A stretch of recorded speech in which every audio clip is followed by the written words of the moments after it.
Before I begin, I just want to acknowledge country and pay my respects to elders both past and present. Today's presentation is about our journey in relation to data science at the Aboriginal and Torres Strait Community Health Service in Brisbane, so we're a community-controlled organisation. And before I talk about that, there's kind of three areas I want to talk about. Just give a brief background about our organisation so you understand the context. The second part is around our investment in IT infrastructure. For us, it's this idea that you can't talk about data science within a community-controlled space unless you actually have the conversation about investment within IT for black organisations. Then thirdly, about where our data journey is now. And then just a final summary in terms of the future. My big sort of focus today and what I really want to argue is that when we think about data, particularly in a community control sense, often we talk about access to government data, but there's a lot of data within community. There's a lot of data that we capture already at the moment. However, the two things that are very limiting for us is having the resources to build our IT infrastructure, and then also secondly, the resources to further build our data science capabilities as Aboriginal organisations right across Australia. Before I kick off, I should actually just announce that, obviously my name's Raymond Brunker. I'm a Marraman Energy man from Daly River, but I reside on Quantamuka land, which is in the Bayside of Brisbane. Jarryd? I'm Jarryd Aleckson. I'm the IT manager. I led a lot of the implementation of the roadmap and the vision for giving ownership and being the custodian of our community's data. Yeah, Jonathan Leitch. I'm a GP and the clinical director for ARDC Brisbane, so I also look after the research and development team. All right, so for our organisation, we're obviously an Aboriginal community-controlled organisation, and we deliver services that address the cause of the cause. And sort of, if I am rushing things, I don't mean to be flippant, but obviously Levi said we've got 10 to 15 minutes to present, but buckle in because it's a little bit longer than that. We provide a range of services all the way from, across the lifespan from womb to tomb. So that includes mums and bubs, clinics, early years programs, kindergartens, youth services across Brisbane and Logan, a range of different primary healthcare medical clinics, mental health programs, child protection housing, family support and residential aged care as well. For our organisation and our mob, we're primarily based across Brisbane and Logan. We originally started in 1973, so we're the second oldest Aboriginal community-controlled organisation after Redfern AMS, and we've branched into Logan. And a lot of our services are based in Logan. And part of that, mix, when we think about data, our population just in Logan, if you think about Logan Central, within a 30-minute drive there, is the highest rate of Aboriginal and Torres Strait people under the age of 25. For us as an organisation, we're starting to grow. We've got 440 staff across that whole remit, and within that space, our mission is really about trying to deliver healthy, connected Indigenous urban communities, and we're very apt indeed around the connected and the urban Indigenous because it is a struggle for us. And part of that though is for us as an organisation, we're not just an organisation in the sense we are a cultural institution, and to think about being one of the oldest Aboriginal community-controlled organisations across the country, we are, our ability to survive and thrive is predicated on the ability to constantly evolve. And really good organisations do 5 things, and one of them is about constantly delivering new features, always engaging new consumers, providing new offerings, delivering new models of care, and making new connections. This is only available, or it's only achievable, if there's constantly new insights. And the ability for us to know who our community is, what they want, how they want it, and why, is the crux of the work that we've been doing over the past couple of years in relation to both IT infrastructure and data science. And insight itself is drawn from many areas, but for the purpose of this presentation, we're really going to be focusing on data. So that's just a really brief summary of our organisation. We've been on a journey over the past couple of years around how we build our capability as an organisation on the ground, and the first part of that was our IT roadmap that we instigated a few years ago. And when you think about our population, it was sort of mentioned earlier, we have a very, very young population. You know, if you took the exact same graph and looked at the mainstream population in Australia, it'd be quite the opposite. And everyone knows Australia has an ageing population, but we have quite a young population. And as I mentioned a moment ago, within 30 minutes drive of Logan Central is Australia's largest youth population, Aboriginal youth population. And, you know, when we're thinking about this, the whole idea that, you know, young people nowadays are different from young people of the past, and I do believe that they're far more diverse, dispersed, digital and dynamic. And my background is looking after social services at ARDC Brisbane, and, you know, when I think about young people and talk to young people, I realise that there is a very big change in our community. Often it's not talked about, and that change is, you know, you have the real world, but you also have the digital world. And often we hear a lot of our elders talking about we want our young ones learning about culture and where they're from, but if I'm really honest, youth culture always trumps black culture any day of the week with our young people. And our ability to connect better with our young people and steward them and provide that pathway in a dual world is predicated on our ability around what are we doing in terms of IT infrastructure and being in that digital world with young people and creating those environments as well. So a few years ago we started an IT roadmap, which I'll let Jarryd talk a little bit about. Thanks, Raymond. Yeah, so in 2019 we had the vision that we wanted to modernise our infrastructure, and that's when we started to develop the IT roadmap. Fundamental to this was the organisation's board support, where they supported a $2 million investment in that self-investment in the deployment of the IT roadmap. We developed the roadmap with the external vendor, and then we started the implementation in 2019. So before the roadmap started, we had very siloed IT systems and even process. We had a lot of lack of collaboration and integration between not only IT systems but also the actual services. You know, we had limited connectivity. Even some of our sites didn't have Wi-Fi, didn't have enterprise level internet services, that sort of thing. So it was really we had to do something or we'd get left behind. So that's when we started. In 2019, we started rolling out. We implemented Windows 10. We implemented Microsoft 365. We put an intranet in. We implemented enterprise-level HRIS systems that integrated learning management and performance management, succession planning, recruitment, onboarding, all of these sort of processes that before the roadmap were really manual. Segmented data, we didn't have anything centralised. We started moving through to more high-level modernisation teams, which the teams implementation was really timely for us. It's worth noting we implemented, you can see, March 2020. The lockdown happened about 3 weeks later, I think. Yeah. So we were able to utilise the modern technology and move a lot of our service delivery to online, which gave us a lot of sort of streamline movement to that online space really quickly, and we didn't feel the crunch of COVID as bad as a lot of organisations did. We did a lot of finance system modernisation, which gave us more technical and financial governance across our IT systems, as well as some other areas of the organisation. And all of this underpinned by a really strong governance mindset.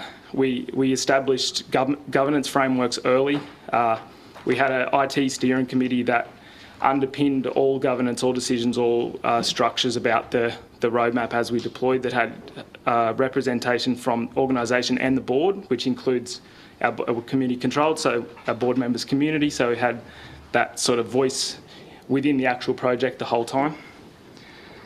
We moved to our data lakehouse and CRM in 2022. So the lakehouse is really the culmination of the modernisation of all of our other technologies across the deployment of the IT roadmap, and gives us that ability to centralise our data and provide insights and analysis. And then our CRM, we call MobCare, is a central CRM system that centralises all of our different case management and electronic medical systems into a central place where we can really focus on the single source for care for our community.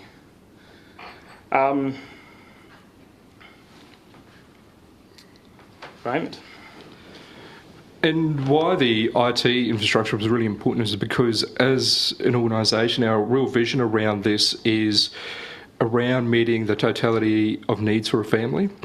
You know, when you think about health and social services across Australia, both government and non-government government providers, we create these really complex systems and we create the responsibility for families to navigate that system. We want to create a health and social services system at ARDC Brisbane whereby when families come to us, they don't get 10 different referrals, they don't have to go to numerous different locations, we go to them and we wrap around our families.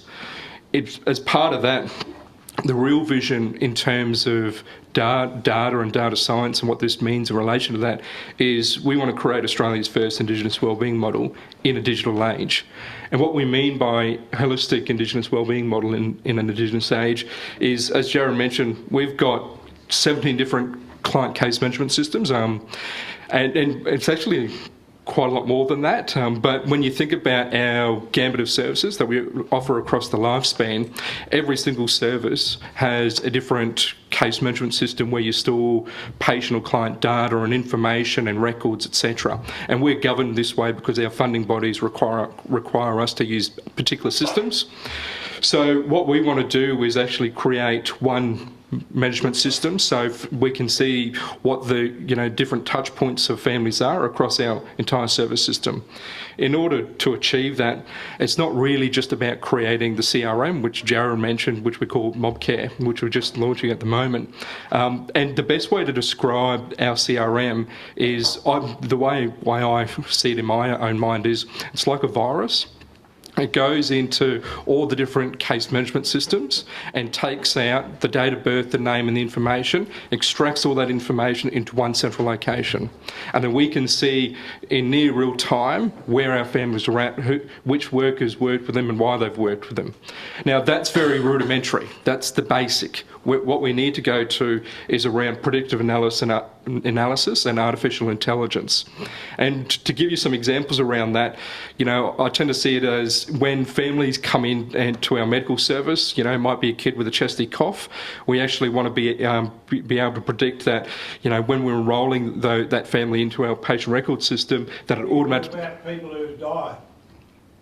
Sorry. What do you do about identifying people who have died? Do the doctors that work for you identify whether a person is an Aborigine or not? We have a status process at the start, and that can determine, but in terms of death, it's beyond our control. That's with closing of the gap, which is really a lie, because you can't use the data that you have, because you don't ask whether the person is an Aborigine or not. Oh yeah, we do, yeah. And pretty much all of our patients, all of our clients are all our own mob, yeah. And who gives you that data? When a family comes into our service, they just fill out basically sort of like an intake process form. It's just a basic form. The system has failed.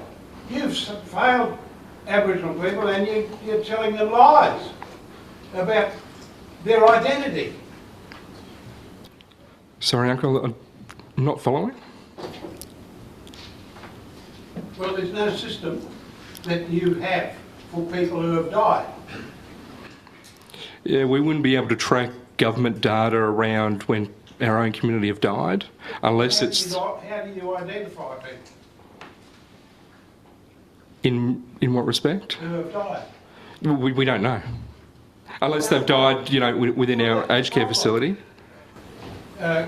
Closing the gap is not giving them, and the Aboriginal population that you talk about, identity or information about how many people are dying in that area that you indicate. Can we let Raymond finish and then we can have this conversation, Mark? Can we just let him Sorry, finish? I can't hear you. I'm deaf. Can we let him finish? Let him finish. Yeah, is that all right? Yeah. We can have it. But I do think it's the whole thing about, relying on government data. It's, for us, we've taken the tack that we're just going to rely on our own data, and where we don't have the data, we're going to build it. and we use that to inform our insights, to inform what we're going to do in the future. And as I mentioned, the big focus around us going forward is around predictive analysis and artificial intelligence. And, the other example is that when we have, families, that are going to our aged care facility, we're not just going to capture data about who their family, what's their age and basic demographics, but it can also predict who their extended kinship networks are, and through that then we can actually predict, okay, well, can we get other family members to come and visit, in terms of reducing social isolation.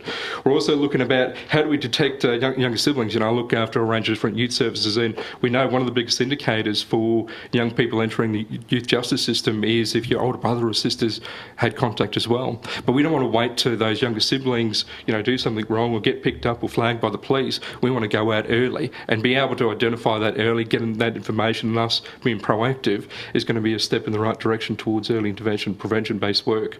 And then it's also about cultural revival-based stuff. We started kindergartens 3-4 years ago across Logan. Really good. And within our kindergartens, we use language. So within our Logan kindergartens, we use You Can Be language and You Can Be resource tools as well. But recognising that there may be kids from Waka Waka, there may be kids from Raymond. So we don't want to just, within the database environment and the intake process, not just identify who their family and kin are or what their basic demographics are, but who your mob are. And then through that, within a child's individual learning plan, it should be what language are we teaching that child? Because it's our responsibility about what we provide to our community. So that's our vision, and it really is this idea for us anyway that we spend a lot of time externalising, as I mentioned earlier, focusing on what data is available but we can't get access to. For us, we've sort of turned the point and got a little bit frustrated and focused on what do we need to do for our own data and for our own community. And it's that whole idea that you're either going to lead or you're going to be left behind. And technology and social evolution won't wait for ACE and won't wait for any other black organisation right across the country. And so that's why for us, technology and data analysis are two really key pieces of work that we've been embarking upon. So that's the data sort of journey that we've been on, where we're at now. The second journey that we're pushing ahead is around our, that's our IT journey. The second journey is around our data journey. And I'll let Jarryd talk about the data because he's the guru around that stuff. Thanks, Raymond. So again, at the tail end of the IT roadmap, we started to develop a greater vision of how we see the use of technology and data in the organisation and how we can use that to deliver better service to community. And as Raymond just mentioned, we have this vision of advanced analytics and advanced data science in the organisation. And so we embarked on our journey to develop our data strategy and then develop our data roadmap. So again, we asked the board for an investment, $1.5 million investment over the next couple of years for the implementation of our data roadmap.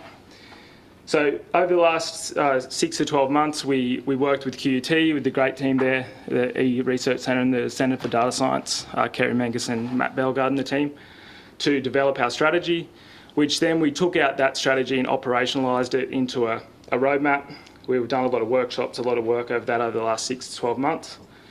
And fundamentally, the data roadmap's based on comprehensive data governance.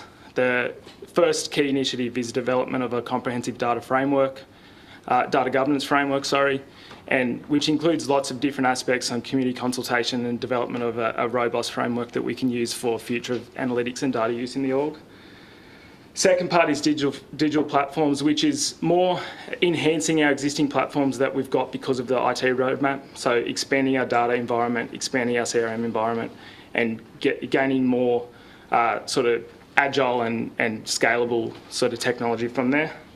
Analytics and reporting. So this is really starting to focus on those more advanced analytics, machine learning, AI, and also the governance and ethics around the use of those in the organisation and what that means for us and what that means to community. And also looking at there was the question around data literacy that David raised. We're working with them as well around looking at the data literacy of our community and what all this means for them. And then going further into research and development and innovation in the data space. So just quickly, I'll touch on our current capability and where we've come from over the last couple of years. So measured on the BARDS data science maturity curve, when we started in 2019, we were nowhere. We had basically no capability. There was no internal capability for IT at all. We had 0 internal IT staff. We've now got 8. At the start of 2020, when we started the implementation of the data lakehouse environment and started building the data roadmap, we were around here, and now we're up here, starting to build models, build dashboards, visualizations, actually using data in our day-to-day practice. So we're really trying to move our culture to data-driven decision-making instead of, not that. So I'm going quickly through here just so we don't get too stuck down. So I thought I'd quickly just touch on our technical data platform for those technical people here that are interested. We're using a hybrid lake and warehouse environment where we're doing some light touch ETL, moving some data to a lake. Then we're using that for that raw data on the lake can be used for, the high level AI ML stuff, and gives us the flexibility that we can then use that data for moving to other systems in other areas like our CRM. We're doing some more ETL on there and moving it into a structured data warehouse where we've got really strong governance and using technical sort of process to manage the data access there. A lot of row level security, column level security, dynamic data masking based off role-based access. And then we're working on building a semantic model, data marts based off different areas in the organisation. So we've got a lot of sort of different touch points on the data there that we think gives us the flexibility that, through our data roadmap, we're still not 100% sure what we're going to do or how we want to do it. So our platform gives us the flexibility that we can, we can use R, we can use Python, we can use the semantic model, we can use raw data sets. We've got the flexibility to move sort of whichever way we want. Yeah, I'll pass back to Raymond. This is just a bit of a case study when we think about data, what it means on a tangible sense and what has changed for us on the ground. One of the areas that I look after is a youth service. So that's the outreach program. We deliver outreach 6 nights a week in inner city Brisbane from 4:30 in the afternoon to 12 a.m. in the morning. And our 6 outreach workers, they go out and they pick up our young ones that are in the inner city that are about to get arrested. We divert them from police, from getting arrested. We take them back home. And part of that mix is, when you think about the context around that, at the start of last year, well, basically in the past 2 years, really, there's been a growing escalation of young Indigenous kids within inner city Brisbane.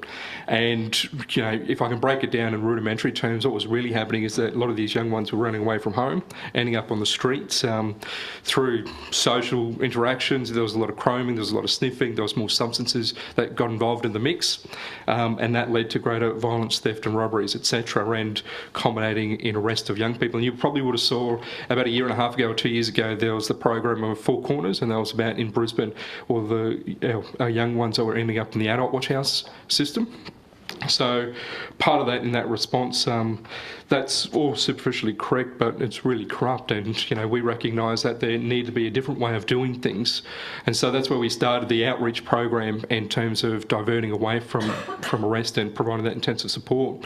So in January 2021, there was 108 young people in inner city Brisbane that was tracked, and that was in conjunction with Youth Justice and Queensland Police Service, etc. We worked with them, and by October last year we managed to get that number down to 55, and these are young people that were constantly going in. So now there's only, by October last year, there was only 55 regular young people.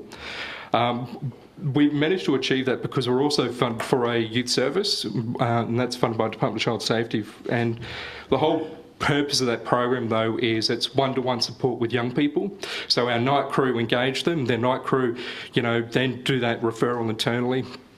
Our day youth case management team, they go out to the family home, engage with the family and the young person, and find out what's going on there, provide that wraparound support. It's funny though, because in October, we recognised that we needed a bit of a reset. We needed to understand what the real challenges are, because at that point in time, the entire sector, so these are all the mainstream big providers, all your faith-based organisations, a lot of government agencies, we're talking about the biggest issue in the youth sector within inner city Brisbane, or Brisbane broadly, is youth homelessness. And we ended up, across 2 nights, we did a comprehensive survey. And this was designed by, or helped design by our research team. We have 2 really great researchers in at ARDC Brisbane. So across 2 nights, we did a quantitative survey and a qualitative survey as well, where we asked young people, what their needs are, and to really get that insight. And we did that across 3 locations in inner city Brisbane. We managed to get 52 young people, which was, our data that we had was, there was about 56 young people that are on our books that were regularly coming in. So we managed to get 52 of them, which was a pretty good uptake. Of that 52, 39 were our own mob. But most astonishing, though, was of those 39 young black kids, only 1 was reported as needing or not having a safe place to stay.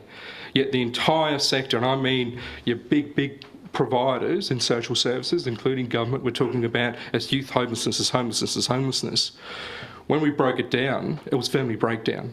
That was the number 1 cause, that was the number 1 issue that we needed to address. So with that, 1.7 million that we get from Child Safety for our youth service for the daytime support. We ended up working with the department. We did 3 different workshops. We wrote a complete different new model of care, which we've just endorsed now at the moment. Part of that model is that we're moving away from one-to-one support with young people towards an entire family support model, which means that we engage with the entire kin network. We do family group conferencing, get the entire family around, and do a lot of family mediation, particularly between the young person and mum and dad or auntie and uncle, and trying to build that mediation process there. And that's just a really practical example of how our maturity around our data and the maturity around the need to get greater insights has evolved in just a short period of time. I think, though, when we think about our data roadmap, I'm just very privileged that we have a board that has invested $2 million in our IT infrastructure and another $1.5 million in our data science and where we're going forward to in the future. And we're not a rich organisation. We run things on a shoestring budget, and I hate to think how other organisations manage to do this piece of work without having dedicated resources or funding around that. And then, the big take-home message, in terms of the future is that whole idea of we're really going to empower communities. We need empowered data. And empowered data for Aboriginal and Torres Strait Islander organisations is that, the message that we have our own data. What we need, and indeed the gap is the available resources to build greater IT infrastructure, but also, secondly, data science capabilities. And when you think about, the federal government and, the Indigenous advancement strategy and the funding, that's meagre and misguided there, I think this is one key area that really could do some really great benefit for our community, not just now, but also going into the future, particularly as we enter a greater digital age. And I just want to top it off. I was thinking about it. We presented some of this to Marcia Mob when they came up last week.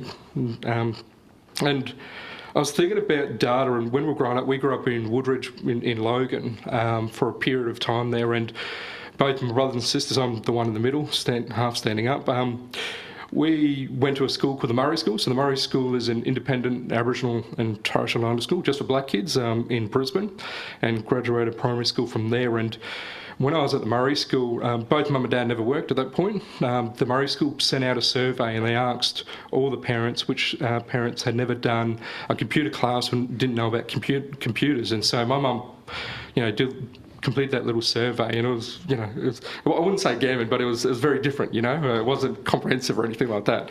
My mum was explaining to me, and part of that mix is when mum did that survey, she ended up doing a computer class at the Murray School for a couple of days per week. And from there, she actually got the confidence where she started, did a Cert 3, then did a Cert 4 in early childhood education and care. And mum was explained it to me a couple of weeks ago that it was the first time in her life that she felt that she could do something and achieve something.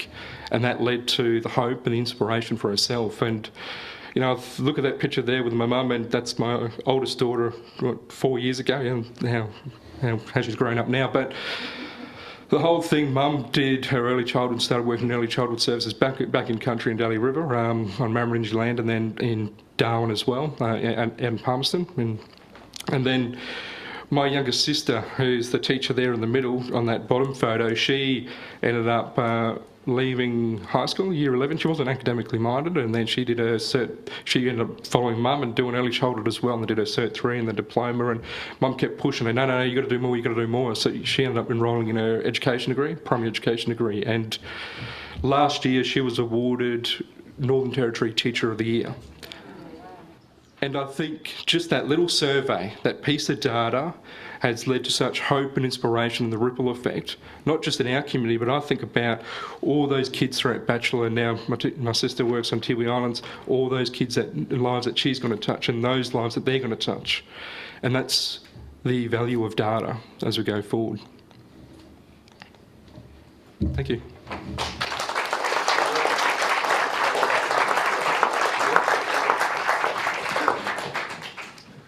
So yeah, first and foremost, I'd like to say thank you very much to the team up at AICS for that presentation. I think what a truly beautiful presentation, but more importantly, what a wonderful demonstration of what that sovereignty looks like in practice. I do want to circle back for a second. At the very beginning of the day, I did mention that, part of this work is going to be labourers over the next 2 days, and I just really wanted to acknowledge Uncle Gordon, the things that you raised, and that some of the fellow colleagues and some of the attendees have mentioned already throughout the morning. As a First Nations man myself, it's not just talking about data, we're talking about our experiences. These things are visceral. And so I think there needs to be a really, significant point made, and I'm happy to kind of draw those parallels together. This is not just data analytics. This is also not data analytics thinking with our head, it's also thinking with our hearts and connecting those two and expanding that. And I think as we head into the roundtable discussion for this particular segment, I think it's really important that, and I encourage you to kind of think both with your head and with your heart. Reflect back on the session that we've just been presented with, and yeah, I'd like to open it up now.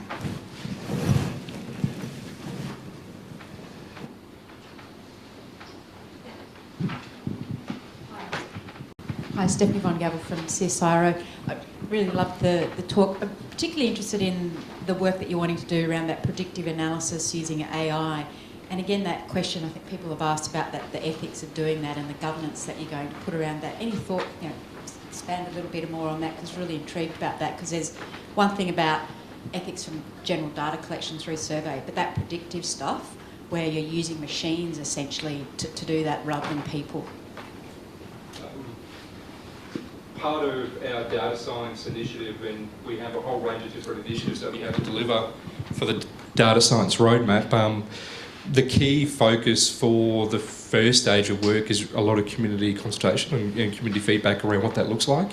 So everything we do, it's not just about AICS Brisbane and internally us deciding what it is and what it means and how it's delivered. It's about how do we get approval and what's our expectation from our own community.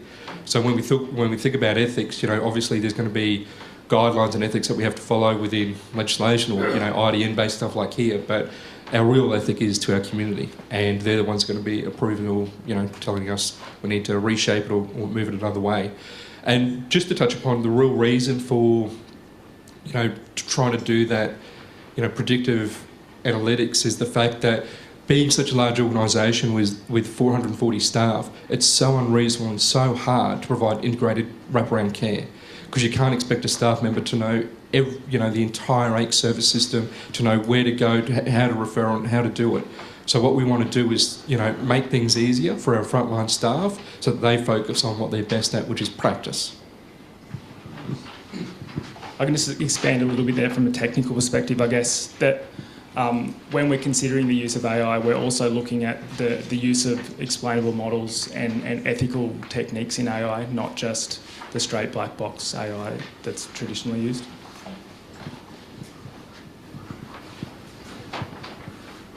Hi there. I've got a question, and I'd just like to know a little bit more about the research team that you mentioned in there. How did the organisation produce a little research team, and what kind of work do they do, and how do you see their role moving forward into the construction of new kinds of data, and what role that might play down the track?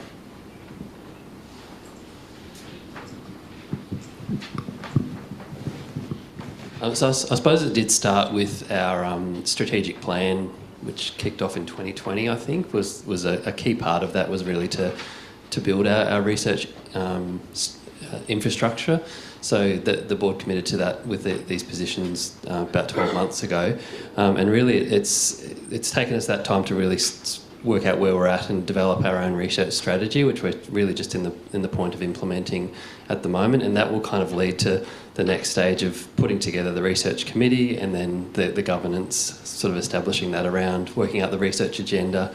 And I guess it's really connecting with this stuff that we're doing in the data strategy and working with and in our community engagement to work with community. And I guess I was thinking earlier about I really like that argue as part of the, and I guess how do we get people asking the right questions? I think it's really important. So, and that's all stakeholders. It's our staff, it's community to understand things well enough to help us ask the questions that they want to know as well, and really be part of this journey together. So we've got a few specific projects that we're working on, some with university, some internal, but I guess it's a bit of we want to have that space to be flexible, to go forward, not just sort of set it all up to roll out, but yeah, have flexibility to do what we need to do. Hope that answers it. Can I just interrupt for 2 seconds?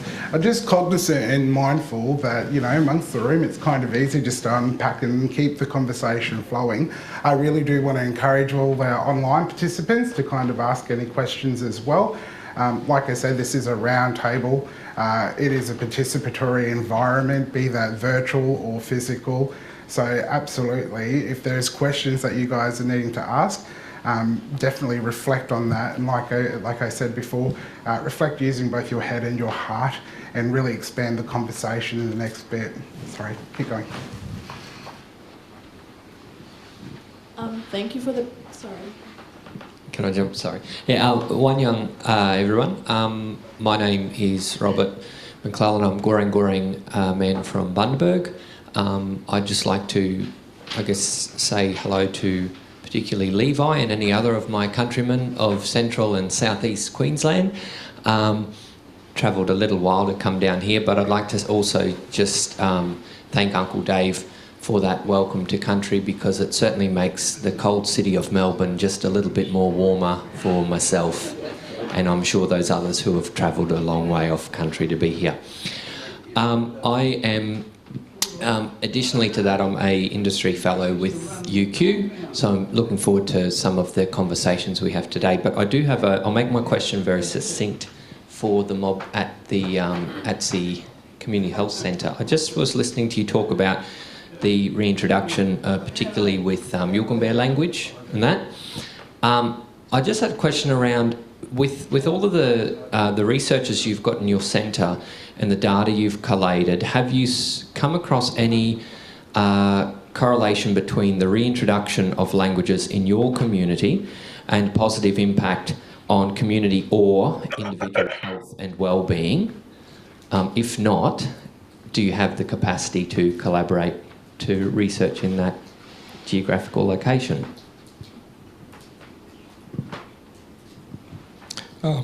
Like we mentioned, we've only had researchers for the past 2 years, close to 2 years. It's a very new venture for us. Usually we get, before back in the day, we used to get researchers coming to us, they want to research this, they want to research that, whereas we're flipping the script.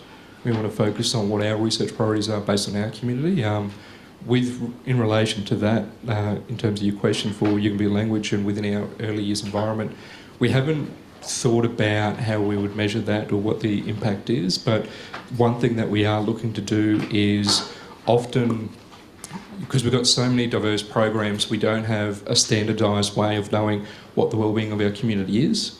And there's clinical assessment tools in mental health or social work or primary healthcare pathways. We want to just create a short assessment process or an indicator which can determine our community in Woodridge versus Zilmia versus Wollongabba and families where they're at. If that's something you're interested, that'd be something absolutely explore. And that could also unpack, our cultural connections, particularly in an urban setting and language-based stuff. But for us, doing that piece of work within the kindy environment, we don't do it because we hope that's going to make impact. We do it because we need cultural revival in an urban setting.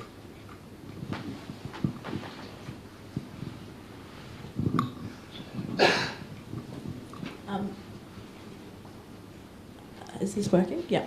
Thank you for the presentation. It was incredible. One of the things that I really thought was great was the way that that priority around housing was a completely different one based upon your own data and your own methodologies of doing that. As part of your future work, are you looking at getting a hold of government data to do something similar? Because I imagine that the priorities must be completely misaligned potentially. Yeah, we'd love greater access, and it's just, like I mentioned earlier, we sort of bang our heads.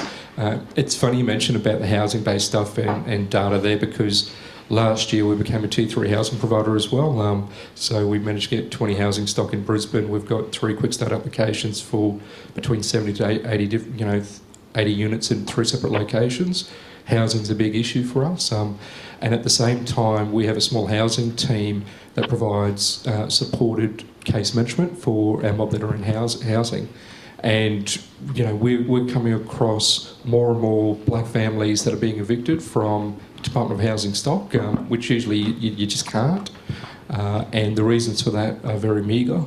We're keen to do a piece of work or research around why this is occurring, because sometimes it's not really just about getting access to government data, but actually creating that data on the tail end of what's occurred in relation to contact with government services.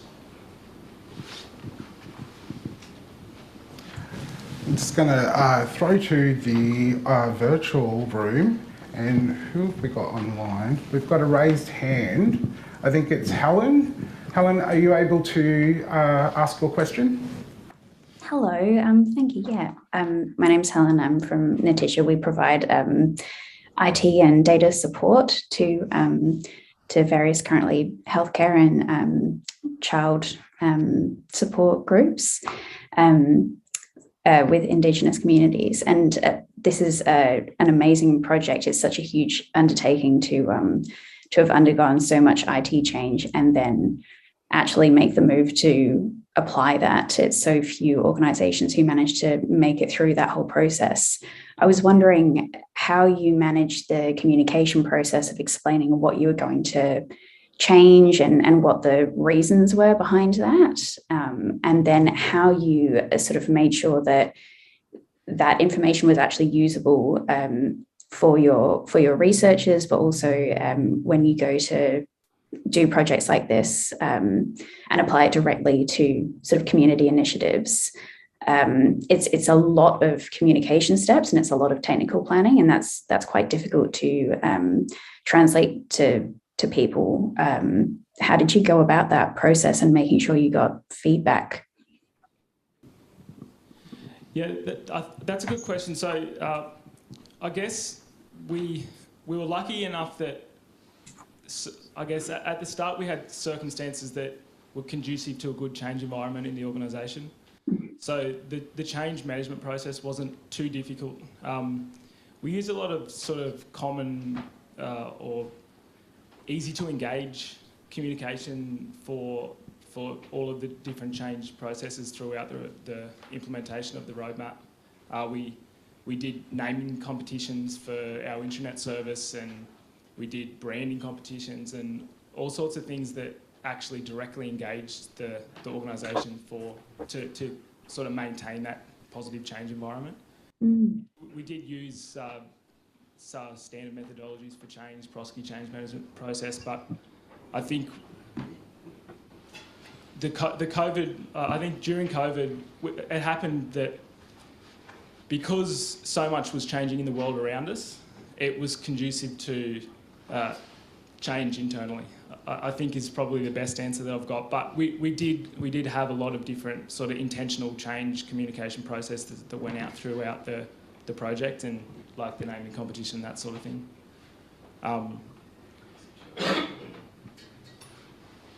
Which one? Yeah, so the name of our, with that naming competition, we developed an intranet using SharePoint, and we had a naming competition to name the intranet. And we found it was super engaging, and it's actually turned into our sort of central technology naming convention across the organisation. So we've got our MobNet service, which is our intranet. We've got MobNet Pathways, which is our HR system. We've got MobCare, which is our CRM. So I guess that initial competition that develops sort of the change environment has been carried through to the other platforms to make it feel like we're just extending that initial project more so than continually adding new things.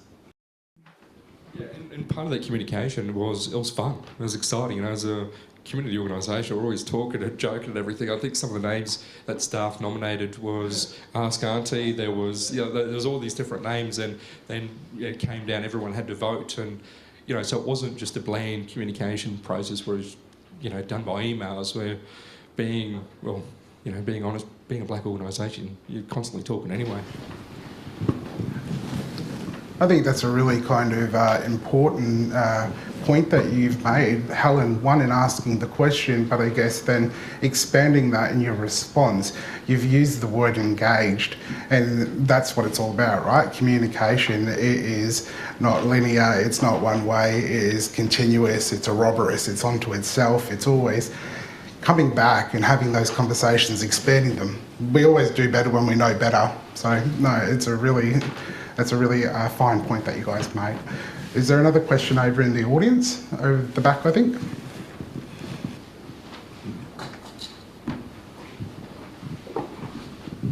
Thank you so much. It was spectacular. I'm really amazed.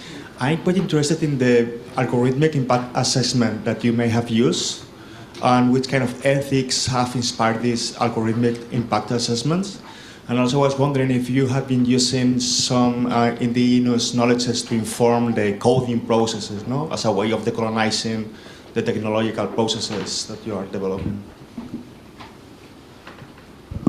For the algorithms and the ethics, as we mentioned in the presentation for the roadmap, we've only just formed the steering committee in February 22 and got the money off the board. As Jarryd explained, the core key stages of work is around governance. So it's not even talking about your R&D, it's not talking about your analytics. We're focused on governance and, you know, getting community approval around each stage, around how we structure the data, etc. first. So to answer your question, that's probably going to come a little bit later down the track. Hi. Hi guys. This is really exciting for me to ask this question because I can tell. Yeah, you represent people who have access to Indigenous data that's sourced from Indigenous people, and you are Indigenous people making decisions about that data. So for me, this is everything that I don't have direct access to. And I live in Brisbane, so I'm going to come and see you. The question is, if you've got some data about someone, maybe it's health data, maybe it's where they were last night, but some data that you have that tells you something about them that's potentially troubling, you know, maybe it's not good, and you can't ask for their approval to use it, maybe they're very young, who knows. What process, and you don't have to answer this question now, it's sort of a thinking thing, what process would you go through to find out who could tell you how you should use that data? Because you mentioned already in your talk that you're investigating kinship networks and so on and representing that in your systems. So how would you get that sort of, who would you go to and what process would you follow? Well, it's a family's data, it's not ours. It never will be. You know, it's our communities and we're stewards of the data, but this idea that we just have free rein and go through it and make that decision, no, absolutely not. But I expect that, but how do you just ask the next available family member? Is that the kind of process you go through? Oh no, I don't think you'd search for the answer you want. No, definitely not, no. It's it's not quite getting to what I'm asking though. If you were asked at the status of a person, you know, the police asked you, where was this person last night? You can find that information. But to give them an answer, how would you decide whether you could or should give them? I think there's. At least I've got a good answer for it. We'll use someone else. There's also the compliance here that we've got to think about. That we're a health organisation, we're a Privacy Act entity, so we've got legislative requirements outside of any ethical or decisions you could make about what you're saying. There's still the actual legality. Yeah, and I might chime in there as well, I guess. Like, my background is in health and in community control, and I guess what you're kind of asking there specifically though, Nick, is and I think it's really important to be cognizant that that's from a business analytics perspective too, right? And then it comes back down, so there's multiple layers of legislation in the way that data is then managed from a professional practice point of view as well. And so, like, if we're looking at social workers that are providing that data and that insight back, it's actually applied in like a principal care of practice. So it's actually not about isolating data for the point of just like, knowing and telling. It's actually being very deliberate with it and within that paradigm of health. And like I say, so as nurses, there's different legislation and there's different boundaries on which information is shared and how that information is actually beneficial for those particular conversations. If we're looking at, specifically, child, youth and adolescents, and how that data is then going to be meaningful or going to be relevant in context, or whether that's with another stakeholder. Again, there is the guidance is actually within like the legislation on individual practice as much as it is as a business. So yeah, that's a kind of a really broad question or a broad answer. Sorry, but yeah. Thank you. My name is Priyanka Pillai and I'm a health data specialist based at the University of Melbourne. And it's truly a privilege to be here and I'm here to learn and listen. And thank you so much for your presentation. It was fantastic. I have a strong focus with my work on infectious disease preparedness and response. So I was wondering if the systems, the predictive analytics and everything, is that something that you were able to repurpose to respond to health emergencies that we had?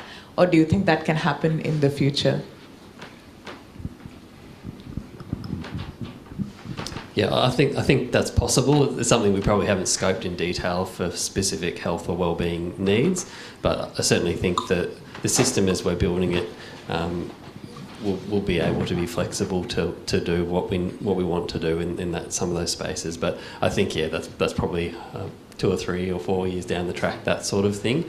I guess it's more simple things that we're looking at to start with, because what we're bringing in together into the central system, it won't necessarily be the entire medical record. We still will have to use our separate system for that. So I guess just from privacy understanding, we're not going to bring someone's entire medical history into the central system, but it will be when they had their last health check, for example. And so, another team can kind of go, oh, you really should get back and get your health check done, or you haven't seen the dentist for a while. Let's kind of get that. So it's that kind of holistic approach to health and well-being that we can look at, and with a family connection sort of support as well, which the software systems themselves don't tend to allow for as much.